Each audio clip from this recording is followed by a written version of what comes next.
இப்போ கல் இறக்கக்கூடியவர்களுடைய பொருளாதாரத்தை நீங்கள் சீர்குலைக்கிற முயற்சியா? சாராயம் யார் தயாரிக்கிறாங்கன்னா பெரும்பாலும் யார் அப்படின்னு சொன்னால் இது வெளிநாட்டு மதுபான வகைகள். உள்நாட்டில் தயாரிச்சா கூட இல்லை, உள்நாட்டில் தயாரிக்கப்படுது, ஆனால் வெளிநாட்டு மதுபான வகைகள். அப்போ அதுக்கு மட்டும் நீங்கள் அதெல்லாம் நடத்துறது யாருன்னா பெரிய முதலாளிகளும் பெரிய அரசியல்வாதிகளும் நடத்தக்கூடிய ஆலைகள் தான் அந்த மதுபான வகைகளை தயாரிக்குது.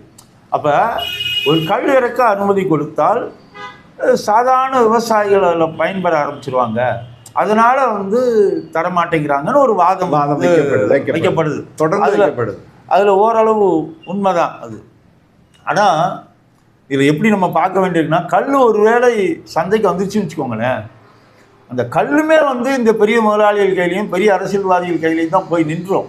ஆரம்ப கட்டத்தில் வேணா, ஏன்னா ஒவ்வொரு ரொம்ப கரெக்ட். ஆரம்ப கட்டத்தில் எடுத்தெடுப்புலேயே பெரிய முதலாளிகள் கையில் தான் போய் நிற்கும்.